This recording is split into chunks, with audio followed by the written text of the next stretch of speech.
Doctor Manoj Johnson, lifestyle physician, John Marian hospital, പാല.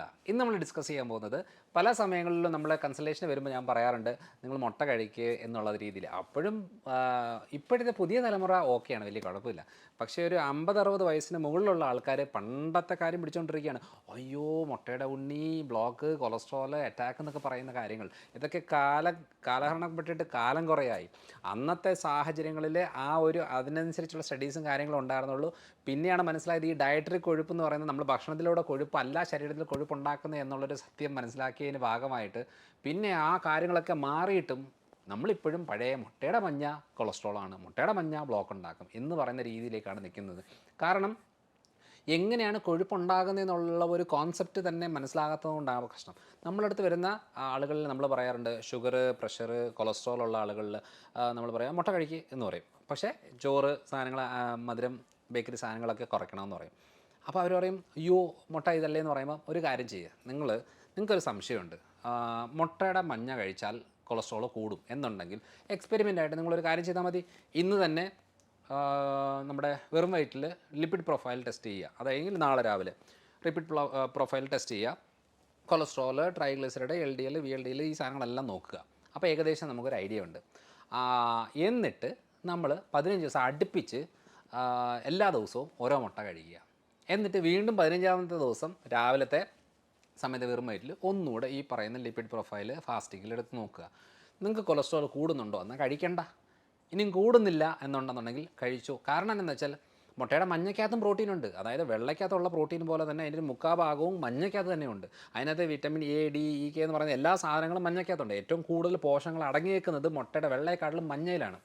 അപ്പോൾ ഈ സാധനം നമ്മൾ കഴിക്കാതെ മാറ്റി വെച്ചുകൊണ്ട് നമ്മൾ ഈ മുട്ടയുടെ വെള്ള മാത്രം ഫോക്കസ് ചെയ്തിരുന്നിട്ട് ഈ പറഞ്ഞ മുട്ടയുടെ വെള്ളം മാത്രം കഴിക്കുന്നവർ, മുട്ട ഒഴിവാക്കുന്നവർക്കും കൊളസ്ട്രോൾ കുറയത്തൊന്നുമില്ല. അവർ കൊളസ്ട്രോൾ മരുന്ന് എടുക്കണം, എല്ലാ കാര്യങ്ങളും ചെയ്യണം. അന്നെങ്കിലും ഒന്ന് മനസ്സിലാക്കണത് എന്തുകൊണ്ടാണ് ഈ നമ്മുടെ ശരീരത്തിൽ കൊളസ്ട്രോൾ ഉണ്ടാകുന്നത്.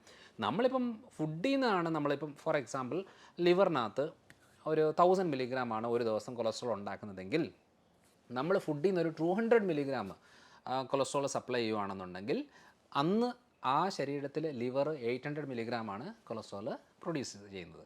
നമ്മൾ ഫുഡിൽ നിന്ന് 400 മില്ലിഗ്രാം ആണെങ്കിൽ ലിവറിൽ ഒരു 600 മില്ലിഗ്രാം. അങ്ങനെയാണത് ബാലൻസ് ചെയ്ത് പോകുന്നത്. ഇനി നമ്മൾ 1000-ന് മുകളിൽ ഫുഡിൽ നിന്ന് സപ്ലൈ ചെയ്തു എന്ന് വെച്ചോ, ലിവർ കൊളസ്ട്രോൾ പ്രൊഡ്യൂസ് ചെയ്യത്തില്ല. ഇനി അതിന് എക്സ്ട്രാ വരുമ്പോൾ അത് പുറത്തേക്ക് പോകാനുള്ള മെക്കാനിസവും ബോഡിയിലുണ്ട്. ഇങ്ങനെയാണ് ഡയറ്ററി കൊഴുപ്പ് കിടക്കുന്നത്. പക്ഷേ മുട്ട കഴിക്കുമ്പോൾ കൊളസ്ട്രോൾ കൂടുന്ന കേസുകളുണ്ട്. അതെപ്പോഴാണെന്നറിയോ?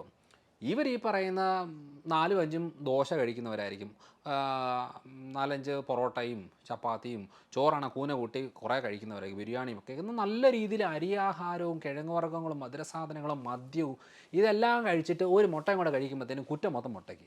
കാരണം ഇത്രയും കാര്യങ്ങൾ കഴിച്ചിട്ട് ഇതിപ്പോൾ നമ്മളിപ്പോൾ ഒരു 3 ദോശ കഴിച്ചാൽ 1 ദോശ ശരീരം ഉപയോഗിക്കും, 2 ദോശ ട്രൈഗ്ലിസറൈഡ് ആക്കി കൊഴുപ്പാക്കി ബോഡിയിലേക്ക് കയറ്റി വെക്കും.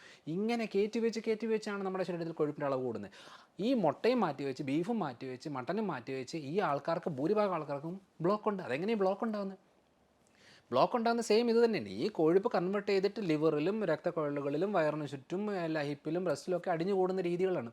ഇവിടെയാണ് പല സമയങ്ങളിലും മുഴകളായിട്ടും കാര്യങ്ങളായിട്ടും ഉണ്ടാകുന്നത്. അപ്പം അറിയേണ്ട ഒരു കാര്യം, മുട്ടയുടെ മഞ്ഞ അല്ല ശത്രു, നമ്മുടെ അരിയാഹാരവും നമ്മുടെ മധുര സാധനങ്ങളും മദ്യവും ബേക്കറി സാധനങ്ങളുമാണ്. ഇതിൻ്റെ അളവ് കുറച്ച് വെച്ച് ഡെയിലി മുട്ട, ഞാൻ ഒരു ദിവസം മിനിമം 2-3 മുട്ട മിനിമം കഴിക്കുന്നതാണ്. പക്ഷേ ഞാൻ ചോറ് കഴിക്കുകയാണെങ്കിൽ ഈ ഒരു കൈക്ക് ഒരു തവി ചോറ്, കാരണം ഞാൻ 6 അടി പൊക്കമുള്ള മനുഷ്യനാണ്. പക്ഷേ ഇതൊന്നും മതിയാകത്തില്ല. എന്നാലും ഒരു തവി ചോറ്. ഇപ്പോൾ മീനാണെന്നുണ്ടെങ്കിൽ 2, 3, 4 മത്തിയുടെ സൈസാണെങ്കിൽ അങ്ങനെ എടുത്ത് കഴിക്കുന്നതാണ്. ഡീപ്പ് ഫ്രൈ ചെയ്തിട്ടല്ല, അത്യാവശ്യം രീതിയിലുള്ള തവ ഫ്രൈ രീതിയിലോ കറികളിലോ അങ്ങനെയൊക്കെ ആയിട്ട് ബീഫും ചിക്കനും മട്ടനും എല്ലാം കഴിക്കുന്ന ഒരാളാണ് ഞാൻ. രാവിലത്തെ ബ്രേക്ക്ഫാസ്റ്റ് എന്ന് പറയുന്നത് ഞാൻ 2 മുട്ട, ഒരു ഇഡ്ഡലിയെങ്കിൽ ഒരു ഇഡ്ഡലി, ഒരു ദോശയെങ്കിൽ ഒരു ദോശ, പിന്നെ കുറച്ച് നട്ട്സ്, ഈ കാര്യങ്ങളാണ്. എനിക്കിതുവരെ 150-ന് മുകളിൽ പോലും കൊളസ്ട്രോൾ പോയിട്ടില്ല. 10-11 കൊല്ലമായിട്ട് കഴിക്കുന്ന ഒരു രീതിയാണ്. ഇത് തന്നെയാണ് ഞാൻ എന്നിൽ വരുന്ന ആൾക്കാരിൽ ഞാനിത് അപ്ലൈ ചെയ്യുന്നത്. അന്നേരമാണ് അവർക്ക് ഷുഗർ കുറയുന്നതും കൊളസ്ട്രോൾ. എത്ര പേരാണ് വന്നത് പറയുന്നറിയോ? ഡോക്ടറെ ഞാൻ ആദ്യം പേടിച്ചൊക്കെയാണ് ചെയ്തത്, ഇപ്പോൾ നോക്കിയിട്ട് എൻ്റേത് 180 ഉണ്ടായിരുന്ന കൊളസ്ട്രോൾ ഇപ്പോൾ 150 എന്ന് വെച്ചാൽ അത്രയും അങ്ങ് കുറയുകയാണ് മുട്ട കഴിക്കുന്നതനുസരിച്ച്. അതുകൊണ്ട് നിസ്സാരമായിട്ടൊരു സംഭവമല്ല ഇത്. എനിക്കൊരു മുട്ട ബിസിനസ് ഉണ്ടായിട്ട് ഞാൻ പറയുന്നൊന്നുമില്ല. എനിക്ക് മുട്ട ബിസിനസ്സോ കാര്യങ്ങളോ ഒന്നുമില്ല. ആർക്കാണെങ്കിലും നമ്മൾ കഴിക്കുന്ന പാറ്റേൺ ഒന്ന് മാറ്റിക്കഴിഞ്ഞാൽ ഈസി ആയിട്ട് നമുക്ക് കൊളസ്ട്രോൾ ലെവലിനെ കുറയ്ക്കാൻ പറ്റും, ബ്ലോക്കിനെ കുറയ്ക്കാൻ പറ്റും, ഷുഗർ ലെവൽ കുറയ്ക്കാൻ പറ്റും, BP-യുടെ അളവ് കുറയ്ക്കാൻ പറ്റും, വെയിറ്റ് കുറയ്ക്കാൻ പറ്റും. എന്തൊക്കെ ബെനിഫിറ്റുകളാണെന്നറിയാവോ ഈ ഒരു കാര്യത്തിലുള്ളത്. അതുകൊണ്ട് മുട്ടയുടെ വെള്ള കഴിക്കുന്ന പോലെ തന്നെ മുട്ടയുടെ മഞ്ഞ എത്രണ്ണം കഴിക്കാമെന്ന് ചോദിച്ചാൽ ഒരു ദിവസം 2 എണ്ണം നിസ്സാരമായിട്ട് നമുക്ക് കഴിക്കാനുള്ളതേ ഉള്ളൂ. മുട്ട കഴിച്ചാൽ ദഹനം ഓക്കെ ആണോ, സ്കിന്നിന് പ്രശ്നമൊന്നും ഇല്ലേ, കൊളസ്ട്രോൾ കൂടുന്നില്ലേ, അവർ നിർബന്ധമായിട്ടും എല്ലാ ദിവസവും മിനിമം ഒരു മുട്ടയെങ്കിലും കഴിക്കുന്നത് വളരെ അത്യാവശ്യമായിട്ടുള്ള കാര്യമാണ്. അത് കാരണം എന്താ വെച്ചാൽ അതിനകത്ത് ഒത്തിരിയേറെ പോഷകങ്ങൾ നമുക്ക് കിട്ടും. അല്ലാതെ ദോശ, ഇഡലി, അപ്പം, പുട്ടും, ചോറൊന്നും കഴിച്ചുകൊണ്ടെങ്കിൽ നമുക്ക് പോഷകങ്ങൾ അധികം കിട്ടത്തില്ല. വലിയ ഊർജ്ജം മാത്രമേ, എനർജി മാത്രമേ ഉള്ളൂ. ഗ്ലൂക്കോസ് കണ്ടൻറ്റാണ്, അത് ഫാറ്റായിട്ടാണ് കൺവേർട്ട് ആയിക്കൊണ്ടിരിക്കുന്നത്. നമ്മൾ ഫാറ്റ് കഴിക്കാതെ മാറ്റി വെച്ച് ഈ ചോറും കഞ്ഞി മാത്രം കഴിച്ചു കഴിഞ്ഞാൽ ഇതിൻ്റെ ഭാഗമായിട്ട് ഫാറ്റ് ലിവർ, ഇതിൻ്റെ ഭാഗമായിട്ട് ബ്ലോക്ക്, ഇതിൻ്റെ ഭാഗമായിട്ട് പ്രമേഹവും മുഴകളും ഒക്കെ ഉണ്ടാകുന്നത്. ഇങ്ങനെയാണ് അത് ഉണ്ടാകുന്നത്. പലപ്പോഴും നമ്മൾ സ്കാനിങ് റിപ്പോർട്ട് നോക്കുമ്പോൾ ഫാറ്റ് ലിവർ കാണും, യൂട്രസിൽ മുഴ കാണും. ഇങ്ങനെയൊക്കെ കാണുമ്പോൾ ചോറ് ഇഷ്ടമാണല്ലേ എന്ന് ചോദിക്കുമ്പോൾ അതെ എനിക്ക് ഭയങ്കര ഇഷ്ടമാണ് ചോറ് എന്ന് പറയുന്നവരുണ്ട്. കാരണം കാണുമ്പോഴേ മനസ്സിലാകും, റിപ്പോർട്ട് കാണുമ്പോഴേ ഏകദേശം നമുക്ക് പിടുത്തം കിട്ടും. കൊളസ്ട്രോൾ ലെവൽ കൂടി, ട്രൈഗ്ലിസറൈഡ് കുറവ്, LDL കൂടി എന്ന് പറഞ്ഞു കഴിഞ്ഞാൽ അവർ ഭക്ഷണത്തിൽ നല്ല ആ ശരീരം കൊഴുപ്പുണ്ടാക്കുന്നത്. അവിടെ പൊതുവേ ആ ലിവർ കൊളസ്ട്രോൾ ഉണ്ടാക്കുന്നൊരു ഇതാണ്, അത് പാരമ്പര്യമായിട്ട് ബന്ധപ്പെട്ടാണ്. അതിന് ചിലപ്പം മെഡിസിൻ എടുക്കേണ്ടി വരും. ഇനി കൊളസ്ട്രോൾ LDLും കുറവാണ്, ട്രൈഗ്ലിസറൈഡാണ് ഹൈ കിടക്കുന്നതെങ്കിൽ ഒന്നാം നമ്മൾ ഭക്ഷണം കഴിച്ചിട്ട് മാത്രം ട്രൈഗ്ലിസറൈഡ് കൂടി, അല്ലെങ്കിൽ പാരമ്പര്യമായിട്ട് കൂടി. ഇനി അതല്ലാതെ വേറെ ഓപ്ഷൻ ഒന്നും ഇല്ല ഇതിനകത്ത്. അപ്പോൾ അതുകൊണ്ട് ചില ആളുകൾക്ക് നമ്മൾ ആയുഷ്കാലം മുഴുവനും കൊളസ്ട്രോളിൻ്റെ മെഡിസിൻ എടുക്കേണ്ടി വരും. അത് അവരുടെ കണ്ടീഷൻ നോക്കി, അതൊരു 1 or 2% ആൾക്കാരേ ഉള്ളൂ. ബാക്കി 98% ആൾക്കാർക്കും അവരുടെ ഡയറ്റ് തന്നെയാണ് കൊളസ്ട്രോൾ ലെവൽ കൂട്ടുന്നത്. പക്ഷേ ഡയറ്റിൻ്റെ ഫാറ്റ് അല്ല, കാർബോഹൈഡ്രേറ്റ് ആണ് കൊളസ്ട്രോൾ കൂട്ടുന്നത്. അപ്പോൾ ഈ ഒരു കാര്യം മനസ്സിലാക്കിയാൽ നിങ്ങൾ ഡെയിലി കൊളസ്ട്രോൾ നമ്മളൊന്ന് ചെക്ക് ചെയ്ത് നോക്കിയിട്ട് നിങ്ങൾ മുട്ടയൊക്കെ ഉൾപ്പെടുത്തിയിട്ട്, മുട്ടയുടെ മഞ്ഞയൊക്കെ ഉൾപ്പെടുത്തി കഴിക്കുന്നത് ഏറ്റവും നല്ലൊരു കാര്യമാണ്. രാത്രിയിലൊക്കെ ഇപ്പം ഞാൻ പല ദിവസങ്ങളിൽ കഴിക്കുന്നത് ഒരു ഡബിൾ ഓംലേറ്റ് ആക്കും. അതിനകത്ത് കുറച്ച് മഷ്റൂംസ്, ബട്ടൺ മഷ്റൂംസൊക്കെ ചെറുതായിട്ട് വഴറ്റി കുരുമുളകും മഞ്ഞളും ഒക്കെ ഇട്ട്, സവോളയൊക്കെ ഇട്ടിട്ട് അതെടുത്ത് വെച്ച് ഈ മസാല ദോശ വെക്കുന്ന പോലെ അകത്തേക്ക് വെക്കും. എന്നിട്ട് ഒരു ചീസ് സ്ലൈസും കൊണ്ട് എടുത്ത് വെച്ച് കഴിക്കുവാണെങ്കിൽ ഹെവിയാണ്. അപ്പോൾ ഇതിനകത്ത് നമുക്ക് ഗ്ലൂക്കോസ്, ഷുഗറുള്ള ആൾക്കാർക്ക് ധൈര്യത്തോടെ കഴിക്കാവുന്ന സാധനം, കാരണം ഇതിനകത്ത് ഷുഗറിൻ്റെ സാധനം ഒട്ടുമില്ല.